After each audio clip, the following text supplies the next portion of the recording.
Pada saat ada tanda-tanda kehamilan di Aminah, Aminah pun sempat melihat di dalam mimpinya pada saat akan melahirkan atau pada saat hamil besar, ia bermimpi bayi dalam kandungannya ini menyebarkan cahaya, dan cahaya itu menyebar ke seluruh muka bumi. Sebagian athar menyebutkan sampai ke Busra. Busra ini wilayah Irak sana, wilayah Persia. Dan dia juga mimpi mengucapkan dalam mimpinya kalimat u'idzuhu billahil azim min kulli syarrin wa min kulli hasid. Artinya aku berlindung kepada Allah yang Maha Agung untuk bayi ini dari semua keburukan dan iri dengki orang lain. Berjalanlah hamil tersebut. Pada saat berumur beberapa bulan, ada sebagian ahli sejarah menyebutkan sekitar 6 bulan hamilnya Aminah, maka meninggallah Abdullah. Maka Nabi SAW jadi yatim sebelum lahir. Nabi SAW lahir yang paling banyak dinukil oleh para ahli sejarah 12 Rabiul Awal di tahun gajah. Tahun gajah kejadian Ashabul Fil, dan tepatnya 50 hari setelah kejadian gajah itu. Disitulah lahir Nabi sallallahu alaihi wasallam. Ada yang perlu kita sebutkan teman-teman sekalian, walaupun sebenarnya menyebutkan ini bukan berarti Nabi SAW membutuhkannya, tidak sama sekali. Nabi SAW jauh lebih mulia daripada tanda-tanda ini. Tapi pada saat beliau lahir, ternukillah di Mekah, di Madinah, beberapa kejadian yang memang ahli sejarah angkat. Yang pertama, terlihatnya bintang Ahmad. Apa itu bintang Ahmad? Orang-orang Yahudi yang ada di Madinah itu meyakini kalau Nabi terakhir yang mereka tunggu di Madinah keluar itu, kalau dia lahir akan kelihatan bintang yang mereka istilahkan dengan bintang Ahmad. Dan mereka mengukir-ngukir bintang itu sesuai dengan keterangan dari Taurat. Seperti itulah pemahamannya pada saat itu. Allahu alam tentang masalah kebenaran bintang itu bisa dipercaya atau tidak. Karena kita dalam Islam taunya bintang nggak boleh dipercaya. Tapi ini pada saat itu dinukil oleh Hassan ibn Thabit radhiyallahu anhu, penyair Nabi SAW. Kebetulan umurnya dia beda 7 tahun dengan Nabi SAW. Beliau mengatakan, pada hari Nabi SAW lahir, aku kebetulan berada di salah satu benteng Yahudi. Dan naiklah di malam hari kebetulan, salah satu pendeta Yahudi lalu teriak dengan suara keras, wahai sekalian kaum Yahudi, sungguh telah terlihat pada malam ini bintangnya Ahmad, dan tidak terlihat kecuali pada saat ia lahir. Dan menurut Hassan ibn Thabit radhiyallahu anhu, memang umurnya beda 7 tahun dengan Nabi SAW, dan pada hari itu memang hari kelahiran baginda Nabi SAW. Yang kedua, dinukil oleh para ulama tentang masalah kejadian-kejadian unik adalah pada saat Aminah melahirkan, maka dikatakan melahirkan tanpa ada rasa kesulitan sedikit pun. Jadi sangat mudah. Bahkan sebagian athar menyebutkan Aminah tidak dibantu oleh orang. Tiba-tiba Nabi SAW keluar begitu saja. Dan yang ketiga, pada saat lahir, maka Nabi SAW dalam kondisi mengangkat kepalanya ke langit. Seakan-akan orang yang sedang berdoa. Yang keempat, Nabi SAW lahir dalam kondisi sudah terkhitan. Yang kelima, Nabi SAW lahir juga tanpa terbebani lagi dengan sisa tali pusar. Udah nggak ada. Sampai poin di sini, Aminah melahirkan dengan sangat mudah. Nabi SAW seperti berdoa ke langit, kemudian terkhitan, kemudian tali pusarnya sudah terlepas. Maka Abdul Muttalib, kakeknya, bangga sekali datang. Sangat senang pada saat itu. Dia berkata, sungguh pada cucuku atau anakku ini ada perkara besar. Lalu Abdul Muttalib pun membawa bayi Nabi SAW ke Ka'bah saat baru lahir, dan ia yang memberi nama Muhammad. Baik, ada sedikit rahasia masalah nama Muhammad ini.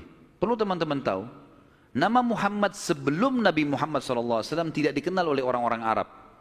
Gak ada satupun orang Arab bernama Muhammad pada saat itu, belum ada. Terus dari mana nama ini? Ada kisahnya. Jauh sebelum lahir Nabi SAW, Abdul Muttalib pernah jalan-jalan ke negeri Syam bersama dengan 3 orang sahabatnya. Yang pertama Sulaiman bin Mujazi', salah satu kepala suku di Mekah. Yang kedua Hulayla bin Hajij. Dan yang ketiga Himran bin Rabi'ah. 3 orang ini bersama Abdul Muttalib, 4 orang ini pergi ke negeri Syam. Pas tiba di negeri Syam, ada salah satu pendeta Nasrani menemui mereka lalu berkata, kalian dari mana? Kata Abdul Muttalib, dari Jazirah Arab. Dari mana? Tepatnya dari kota Mekah. Kata pendeta itu, dari kota kalian nanti akan keluar Nabi terakhir. Dan Nabi terakhir itu bernama Muhammad. Kata Abdul Muttalib, dari mana engkau tahu itu semua? Dia bilang, dari kitab kami. Dalam Injil disebutkan. Namanya Muhammad.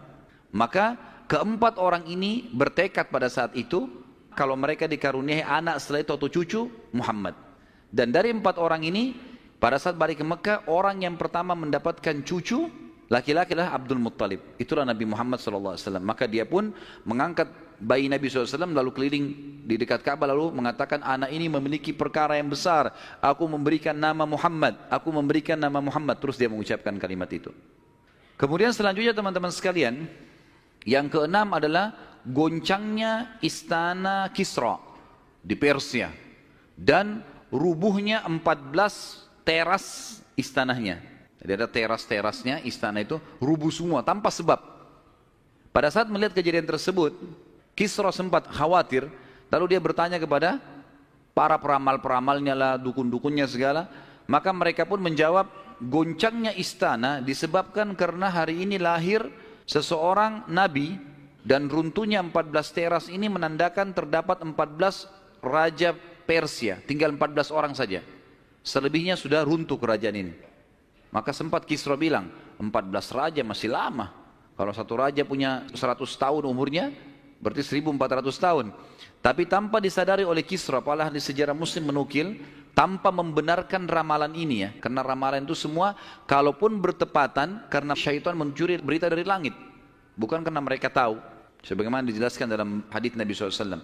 Dan ternyata setelah Kisra, yang pada saat Nabi SAW lahir itu ada, anak-anaknya berselisih pendapat dan dalam waktu 4 tahun saja terjadi penggantian 10 orang Kisra. Mati semua, saling membunuh satu sama yang lain. Dan puncaknya yang terakhir adalah yang ke-14 meninggal di zaman Umar radhiyallahu anhu. Pada saat Umar menembus wilayah Persia. Yang ketujuh, padamnya api sesembahan kaum Majus. Jadi ada api yang disembah di beberapa titik di negeri Persia.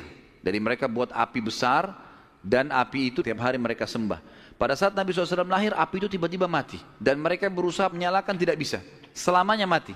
Sampai pada saat itu seluruh Persia yang menyembah api, apinya mati semua, nggak ada. Mereka mau coba nyalakan sampai runtuhnya di zaman Umar bin Khattab, nggak ada api mereka. Nggak bisa lagi mereka nyalakan api untuk disembah ya. Setiap kali di wilayah Persia dinyalakan api, mati, padam. Mereka cuma pakai masak, habis itu padam. Nggak bisa sama sekali. Yang kedelapan, hanyutnya air sungai Sawa. Sungai Sawa ini teman-teman sama dengan sungai Gangga sekarang di India. Di kultus dianggap ini sungai keramat lah dan seterusnya. Maka orang-orang Persia meyakini sungai Sawa ini adalah sesuatu yang luar biasa.